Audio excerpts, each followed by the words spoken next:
Okay, and guys, today we've got the Flowing Curve Sword. This thing is unique beyond belief. This thing has not got a very good Ash of War, although the R2 heavy attack is pretty crazy. Now, when we look at this weapon right here, it has got a 9 strength and 17 dexterity requirement, and the Ash of War for this is just your generic movement for it. It doesn't really change to anything else that you can't really switch out. You've got Spinning Slash. Now, you can actually change the Ash of War on this, although you're not going to be bothered when you can press R2, because you end up doing a very cool dancing ability right here. You can see that your character dances around swinging its sword as if it's got no care in the world. This is literally a basis of put your hands in the air if you just don't care. Yeah, this is a very cool ability and one that you guys can get very easily, although go at the wrong time, and this will be difficult. So we're going to start right here up in the snow biome, and this is going to be a location that we want to head to. This is the top of the drop that we want to get to, and this is where we're going to be heading.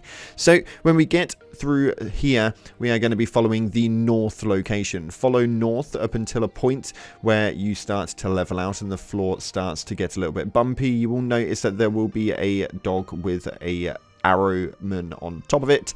If you go past the wolf and turn slightly left towards your beacon, you can then notice that there is going to be a big ad that spawns out of nowhere. Jump off the edge of the cliff directly in front of you, and you are going to see this right here. This is a carriage, and the carriage is carrying some goods. Now, the best way to do this is by running directly to the front, taking out one of the trolls, and going from there. If you are not as strong, then do as I'm doing right now. What you're going to want to do is take out all of the ads, then you will take out one of the trolls at the front and open up the chest in the back. This is going to be the very simple method of getting hold of the Flowing Curve Sword, although if you do want to save some time and you are a lot stronger, then there are another way of doing it to give you guys a bit more of an edge and potentially some better loot as well.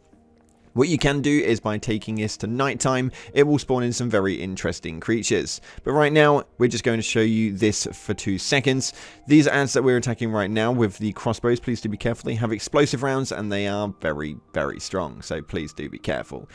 These guys at the front are not very difficult as long as you go and take them out at a ranged ability. So you can see right here we're using the Blasphemous Blade as per always, and you will notice that until these massive trolls at the front have been taken out, or at least one of them, you weren't able to open the chest up, which is a really weird concept considering I don't know why it moving has anything to do with the chest, but that's by the by all the same.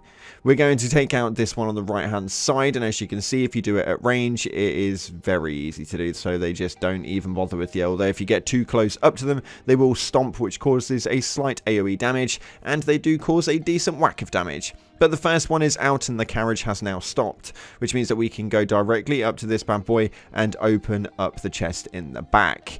And once we've got it opened, you will notice that the Flowing Curved Sword is there for your taking. Now, if you happen to go at the wrong time and you go at night, there is going to be a bit of a shift in the climax. And when I say that, I mean there is going to be some very, very powerful Knights Cavalry that are awaiting you. But if you guys want a challenge and you want some extra goodies, then feel free to do this at night and you will see exactly what it's like in just a second. We're going to transfer this tonight and show you the route yet again, and then we're going to show you exactly how annoying these Knights Cavalries can be, because there isn't just one of them, there is 2 of them. So we're just going to get quickly prepped up and move our way down. Although if you guys are a little bit weaker, please make sure that you go down there in the daytime and you can still get the Flowing Curved Sword. Although on the wiki it does state that it's protected by 2 Knights Cavalry, that's because it was found at nighttime there. So we're going to get on our horse and head directly down north as we were beforehand, just after changing the time to nighttime.